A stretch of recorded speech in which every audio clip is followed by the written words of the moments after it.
Hello मेरे प्यारे बच्चों, क्लास 12th बिहार बोर्ड का पहला चैप्टर है आपका बातचीत। पाठ को पढ़ने से पहले हम लोग लेखक परिचय पढ़ेंगे।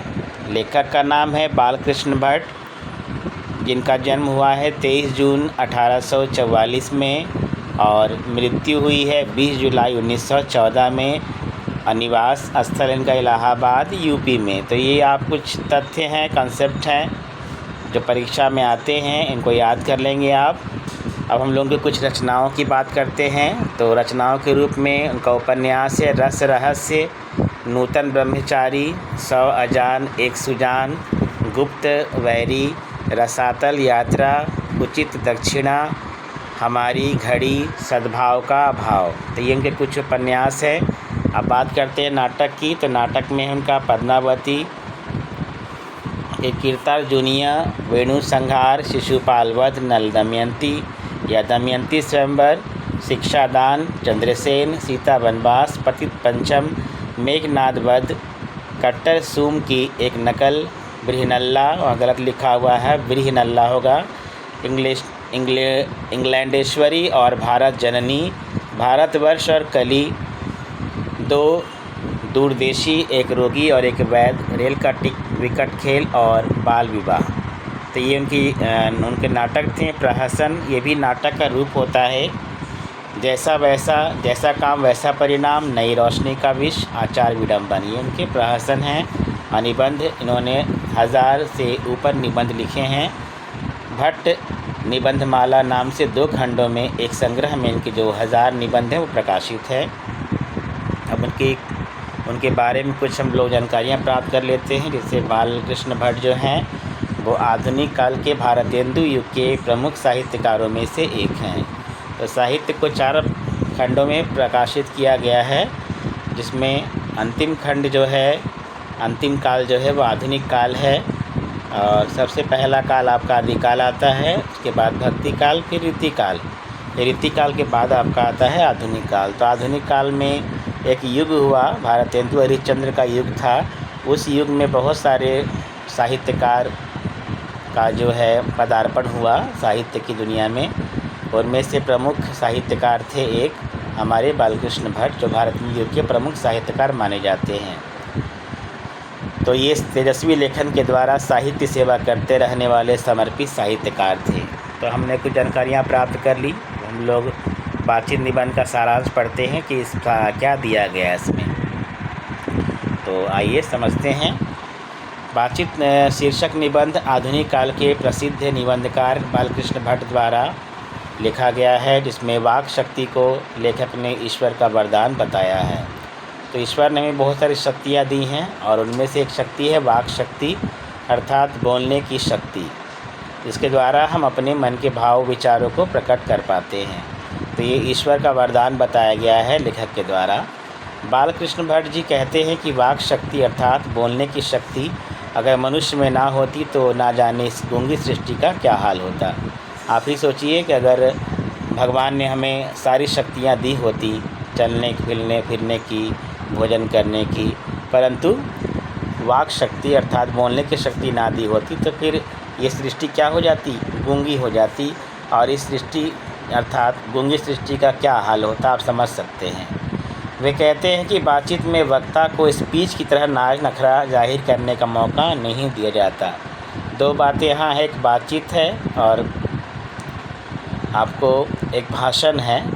और बातचीत में वक्ता को नाज नखरा करने का मौका नहीं मिलता है। कहने का अर्थ है वो अपनी बातों को साधारण तरीके से सामने वाले के सामने रखता है, परंतु वहीं पर अगर स्पीच की बात की जाए अर्थात भाषण की बात की जाए तो वहाँ वक्ता अर्थात जो बोलने वाला है वह श्रोता को लुभाने के लिए, यानी सुनने वाले को लुभाने के लिए अनेकों तरह के प्रपंच रचता है, अनेकों तरह के नाज नखरे करता है ताकि श्रोतागण वक्ता की बातों से आकर्षित हों। तो ऐसा मौका आपको बातचीत में नहीं मिलता है, केवल स्पीच में ऐसा मौका मिलता है नाज नखरा दिखाने का। स्पीच में अर्थात भाषण और बातचीत दोनों है। स्पीच में भाषण और बातचीत दोनों है। कहने का अर्थ है स्पीच में भाषण भी होता है और बातचीत दोनों होता है, परंतु बातचीत में केवल बातचीत ही होती है, ठीक है ना। उसमें कोई भी चुटीली बात नहीं कही जाती है जिससे सुनकर लोग ताली पीटे आपकी। जैसे दो दोस्त बात कर रहे हैं, दोनों दोस्त की बात में ऐसा क्या बात होगा कि आप ताली पीटे, लेकिन भाषण में ऐसा होता है। भाषण में मानव सबसे पहले संभल कर बोलता है, यानी अपनी बात को एक ऐसे पायदान तक ले जाता है जहाँ लोग जाए और उनकी बातों से उत्तेजित हो जाएं और तालियां बजानी शुरू कर दें। फिर कोई चुटीली बात करता है, चुटीली बात मतलब हंसी खेल वाली बात, अनोखी बात, निराली बात, जिसको सुनकर लोग प्रसन्न हो जाएं, ताकि ताली ध्वनि से कमरा गूंज उठे। इसमें अपने भाषण में ऐसा मौका लाना पड़ता है जिससे ताली बजे। तो भाषण में मौका लाना पड़ता है जिससे लोग ताली बजाएं, जबकि बातचीत में ऐसा मौका ही नहीं आता है कि लोग आपकी बातचीत को, अर्थात साधारण बातचीत को सुनकर ताली बजाएं। बातचीत में ताली बजाने का कोई मौका नहीं होता, ना लोगों को कहे उड़ाने की कोई बात ही रहती है। कहे मतलब हंसने की बातें। तो जैसे बातचीत कर रहे हैं हम लोग, तो ऐसी कोई बात होती नहीं है, बस साधारण बातचीत हम लोग करते हैं। तो वहाँ पर ताली बजाने की बात या हंसने की बात, ऐसी कोई बात नहीं होती है। बातचीत में कोई चुटीली बात आ जाने पर थोड़ी हंसी आ जाती है, मतलब मुस्कुराहट होठों तक ही सिमट जाती है। मुस्कुराहट से होठों का फड़क उठना इसी हंसी का अंतिम सीमा है। कहने का अर्थ है कि बातचीत में अगर चुटीली बात थोड़ी सी आ जाती है, अनोखी बात, मजाक वाली बात आ जाती है, तो वो मुस्कुराहट होठों तक ही सिमट जाती है और यही इस हंसी का अंतिम सीमा होता है, चरम सीमा होता है। इसके आगे हंसी ठहाके की हंसी नहीं होती है। स्पीच का उद्देश्य सुनने वालों के मन में जोश और उत्साह पैदा करना होता है। तो स्पीच यानी भाषण का उद्देश्य क्या होता है कि श्रोतागण के मन में क्या भर दे, जोश भर दे और उत्साह पैदा कर दे। बातचीत मन बहलाने का एक तरीका है, यानी मन बहलाव का। जब आपका मन ना लग रहा हो तो आप किसी से बातचीत करते हैं, तो वही तरीका है बातचीत। लेखक आगे क्या कहते हैं, वे कहते हैं कि जैसे आदमी को ज़िंदगी मज़ेदार बनाने के लिए खाने पीने, चलने फिरने इत्यादि की ज़रूरत है, वैसे ही बातचीत भी अति आवश्यक है। तो जीवन को अगर आनंदमय बनाना है तो खाने पीने और चलने फिरने के साथ बातचीत की भी उतनी ही आवश्यकता होती है। इससे क्या फ़ायदे होते हैं वो बताया गया है। इससे हमारा मन हल्का हो जाता है और स्वच्छ हो जाता है तथा अति आनंद की प्राप्ति होती है। अगर आपके मन में कोई बातें चल रही हों, अगर आप किसी से अपनी उन बातों को कहते हैं, तो आपका मन का जो दुख है, जो दर्द है, जो पीड़ा है, वो आपका दूर हो जाता है और आपका मन हल्का अनुभव करता है। गंदगी तथा धुआं जो दिल में जमा रहता है वो भाप बनकर उड़ जाता है। ये पंक्ति वहाँ से ली गई है लेसन से, और मैं लेसन पढ़ाऊँगा आपको। तो जो धुआं या मवाद रहता है वो उड़ जाता है बातचीत करने से। अर्थात जो मन में, आपके दिल में जो बोझ है, अर्थात जो दुख है, चाहे कोई भी ऐसी बात जो आप किसी से कह नहीं पा रहे हैं, लेकिन आप बातचीत अगर करते हैं तो वो दूर हो जाता है आपके मन से। लेखक कहते हैं कि जिनको बातचीत करने की आदत लग जाती है वह खाना पीना भी छोड़ देते हैं, ठीक है। तो आपने अक्सर देखा होगा कि कई औरतों को इसकी आदत होती है, औरत ही नहीं मर्द भी होते हैं, कि जिनको बातचीत करना बहुत अच्छा लगता है और एक हैबिट सी लग जाती है उनको, और इस चक्कर में वो खाना पीना भी भूल जाते हैं। लेकिन बातचीत का मज़ा नहीं खोना चाहते, भले ही उनका नुकसान हो जाए, है ना, चाहे दाल जल जाए, चाहे कुकर फट जाए, चाहे कोई भी नुकसान हो जाए, लेकिन वो उस मज़ा जो बातचीत में उन्हें आ रहा है उसको खोना नहीं चाहते हैं। लेखक रॉबिन्सन क्रूसो के बारे में कहते हैं, एक व्यक्ति का नाम है जिनका नाम है रॉबिन्सन क्रूसो। उनके बारे में बालकृष्ण भट्ट क्या कहते हैं कि वह 16 वर्षों तक आदमी का मुख उन्होंने नहीं देखा था। 16 वर्षों तक वे अर्थात क्रूसो कुत्ते के बीच, बिल्लियों के बीच रहा करते थे और उन्होंने फ्राइडे, एक व्यक्ति का नाम है फ्राइडे, उनके मुख से एक बात सुनी थी। जिन्होंने क्रूसो ने फ्राइडे के मुख से केवल एक बात सुनी थी और उस एक ही बात से रॉबिन्सन क्रूसो को ऐसे परम आनंद की प्राप्ति हुई थी। कहने का अर्थ है कि एक ही बात से उनको परम आनंद, जो आनंद से भी ऊपर होता है, उस आनंद की प्राप्ति केवल एक बात से हुई थी क्रूसो को। उस समय रॉबिन्सन को ऐसा आनंद हुआ मानो उसने नए सिरे से फिर से आदमी का चोला अर्थात कपड़ा अर्थात रूप पाया हो। तो उन्हें ऐसा अनुभव हुआ केवल एक बात से कि उन्होंने आदमी का एक नया वस्त्र अर्थात एक नया रूप प्राप्त किया है, नवजीवन प्राप्त किया है। वे कहते हैं कि मनुष्य की वाक शक्ति में लुभा लेने की ताकत होती है, अर्थात मनुष्य अगर चाहे तो अपनी बातों से किसी को भी अपनी ओर आकर्षित कर सकता है। बेन जॉनसन एक व्यक्ति हैं, उनका क्या कहना है, इन बातों को आप याद रखें कथनों को, क्योंकि ये कथन बहुत महत्वपूर्ण हैं, परीक्षा में आते हैं। बेन जॉनसन कहते हैं कि बोलने से ही मनुष्य के रूप का साक्षात्कार होता है, अर्थात अगर आप किसी से बातचीत करते हैं तो आपको सामने वाले के व्यक्तित्व के बारे में, उसके स्वभाव के बारे में, चरित्र के बारे में आपको अच्छे से पता चल जाता है। तो व्यक्तित्व का साक्षात्कार यानी प्रकट रूप जो होता है, जो वास्तविक रूप होता है, वो आप पता कर सकते हैं बातचीत के माध्यम से। लेखक ने बातचीत के प्रकार को भी बताया है कि बहुत सारे प्रकार होते हैं। बातचीत की सीमा 2 से लेकर वहाँ तक हो सकती है जहाँ तक उसकी जमात या मीटिंग या सभा ना समझ ली जाए। तो बातचीत की सीमा 2 लोगों से शुरू होती है और सभा तक चलती है। यानी बातचीत करने के लिए आपको 2 आदमी चाहिए, मतलब एक आप हो गए, एक आपका मित्र हो गया, या 3 लोग भी हो सकते हैं, 4 लोग भी हो सकते हैं, 10 लोग भी होते हैं, 100 लोग भी हो सकते हैं। तो बातचीत के अनेकों प्रकार हैं। अब उनकी बात हम लोग करेंगे कि कैसे कैसे प्रकार हैं, उनमें क्या बातें होती हैं। एडिसन का मानना है कि असल बातचीत यानी वास्तविक बातचीत सिर्फ 2 व्यक्तियों में हो सकती है। किनका मानना है ये? एडिसन का मानना है कि अगर वास्तविक बातचीत की बात की जाए तो वो केवल और केवल 2 लोगों के बीच ही हो सकती है, अर्थात जब 2 लोग होते हैं तभी अपना दिल एक दूसरे के सामने खोल पाते हैं। 3 लोगों के बीच 2 की बात कोसों दूर हो जाती है। कहने का अर्थ हुआ कि जहाँ 2 दोस्त बात कर रहे हों तो दोनों दोस्त अपने अपने हृदय को, दिल को खोल देते हैं, अर्थात अपने मन की हर बातों को बिना संकोच के कह देते हैं। वहीं अगर तीसरा आ जाता है तो विघ्न आ जाती है बातचीत में।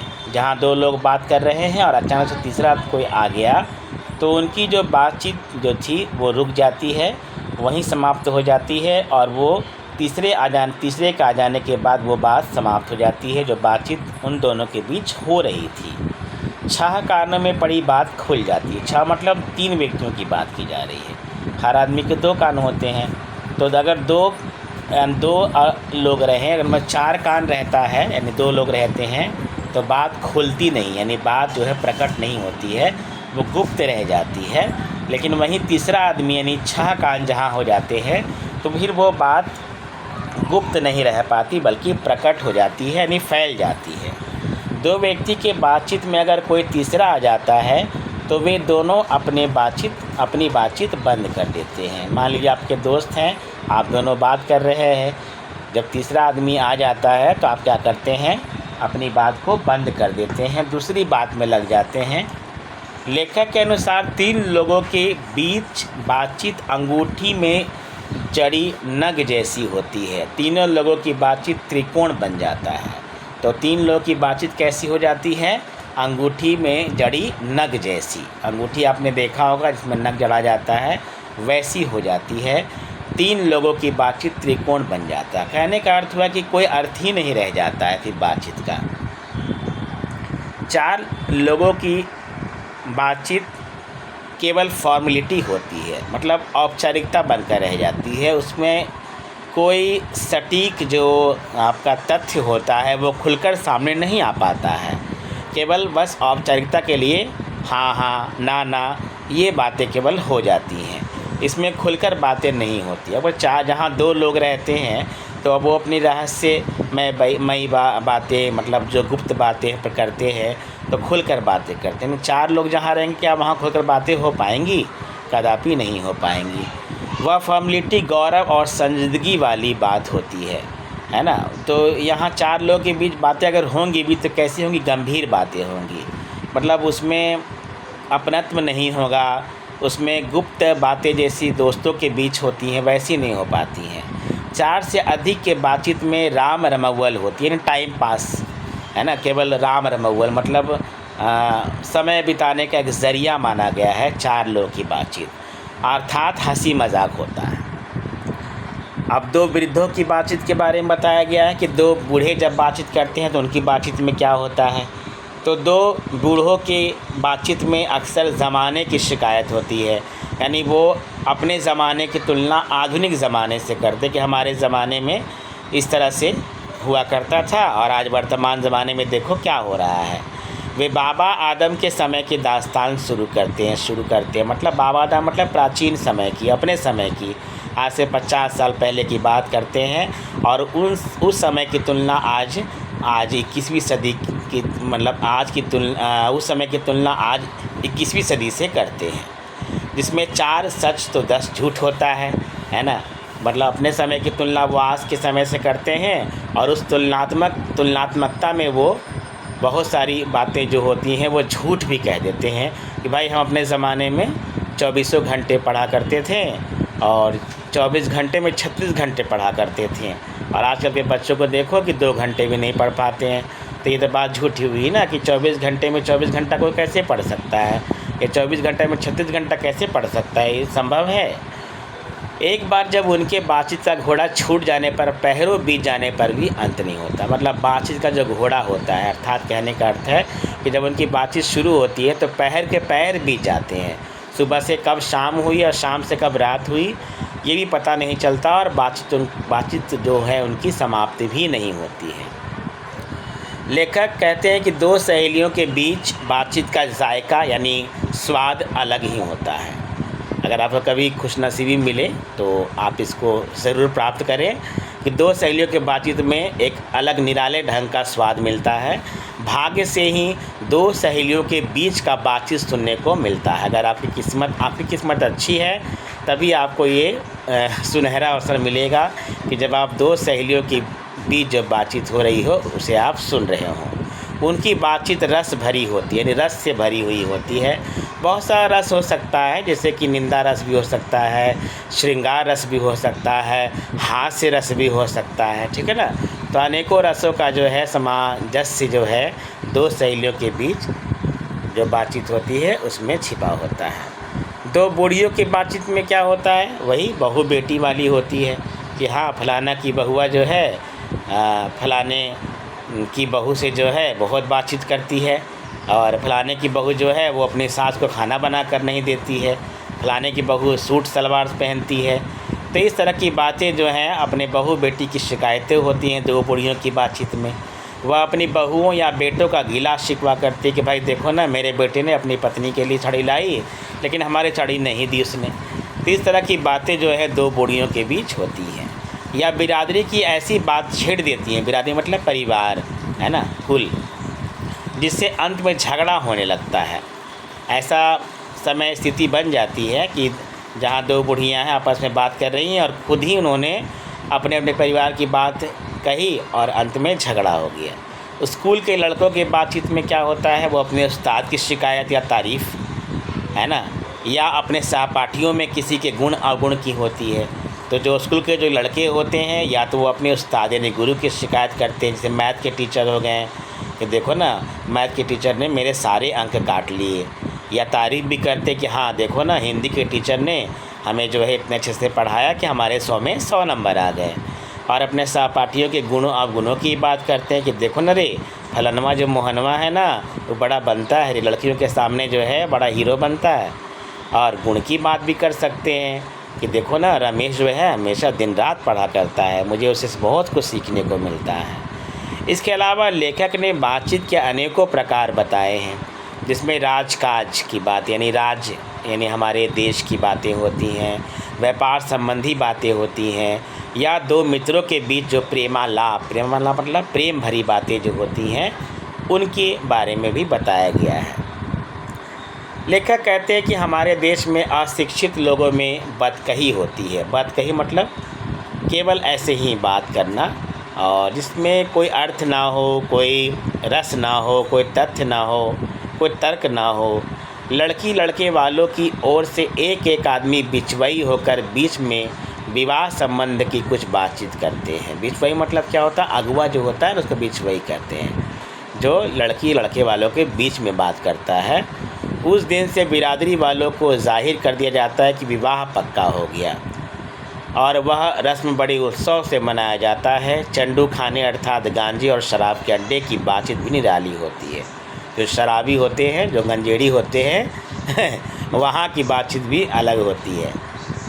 लेखक कहते हैं कि यूरोप के लोगों में बातचीत का हुनर है जिसे आर्ट ऑफ कन्वर्सेशन कहते हैं। तो यूरोप के लोगों की बातचीत का हुनर अलग है, कला अलग है उनके पास, जिसे क्या कहते हैं, आर्ट ऑफ कन्वर्सेशन। इनके प्रसंग को सुन के कान को अत्यंत सुख मिलता है। इसे सहृदय गोष्ठी कहते हैं, यानी जहाँ लोग एक सभा में हृदय से जुड़े होते हैं और बातचीत करते हैं। 25 वर्ष से ऊपर की उम्र वालों की बातचीत में गौरव और अनुभव पाया जाता है। तो जो 25 ईयर्स से प्लस होते हैं उनकी बातचीत में गौरव और उनके जीवन के अनुभव को हम लोग सुन सकते हैं, समझ सकते हैं। लेकिन इससे कम उम्र के लोगों की बातचीत में गौरव नहीं पाया जाता, पर मिठास यानी रस 10 गुनी बढ़ जाती है।